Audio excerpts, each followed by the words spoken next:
ke dalam surga dan orang yang pertama kali akan masuk ke dalam surga. Beliau tetap melakukan ibadah, beliau tetap melakukan tahajud.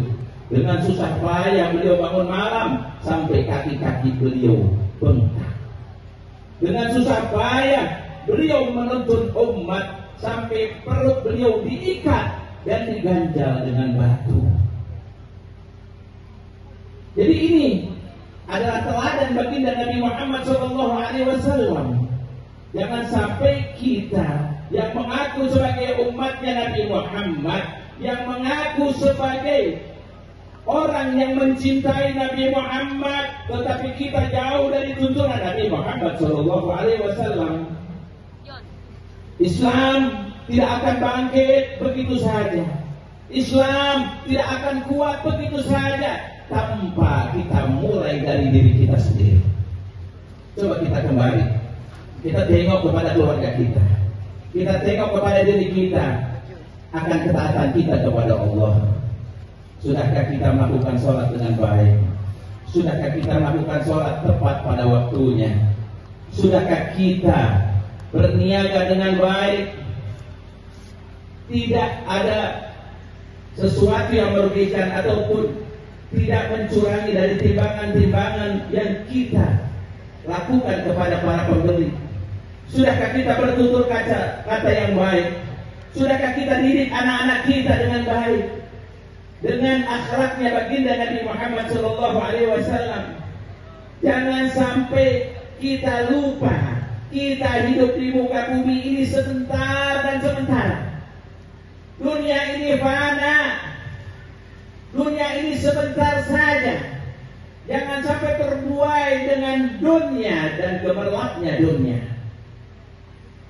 Berapa banyak orang yang lupa mati? Dia kumpulkan harta sebanyak-banyaknya, dia kumpulkan emas sebanyak-banyaknya, rumah, mobil, istana.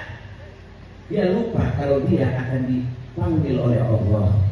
Dia lupa kalau hartanya akan dia tinggalkan, istri cantik akan dia tinggalkan, anak-anaknya akan dia tinggalkan, sampai dia lupa diri, tidak peduli dengan akhiratnya.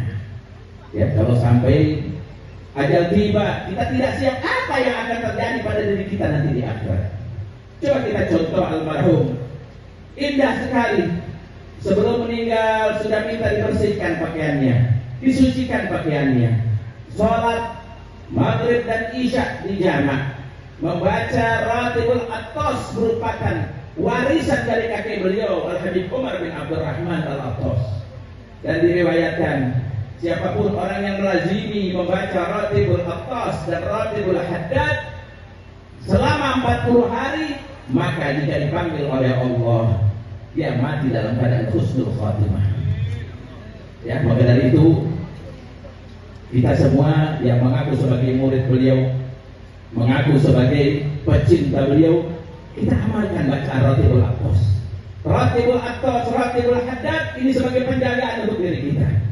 Bahkan jika kita baca di rumah kita, keluarga kita akan tentram, tidak ada masalah. Anak yang tadinya tidak nurut kepada orang tua akan nurut kepada orang tuanya dengan sendirinya. Rezeki akan dilancarkan, urusan-urusan akan dimudahkan oleh Allah Subhanahu wa Ta'ala. Ini tradisi dan keistiqomahan yang dibaca oleh Habib Muhammad bin Ahmad Al-Attos, tidak meninggalkan Ratibul Attos sampai akhir hayatnya. Hadirin hadirat yang dimuliakan oleh Allah, kita hidup di dunia mendapatkan amanah dari Allah akan semua yang ada di lingkungan kita. Seorang ayah, dia akan dipertanyakan akan keluarganya, istrinya, anaknya, kerabatnya.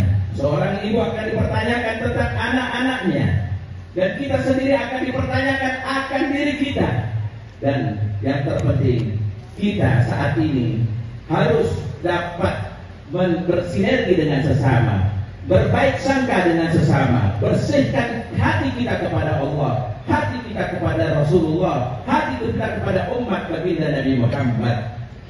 Kita harus berbaik sangka, husnudzon billah wa husnudzon bi ibadillah, berbaik sangka akan takdir-takdir Allah, ketetapan-ketetapan Allah, juga berbaik sangka kepada hamba-hamba Allah, Jangan sampai kita mudah diceraikan.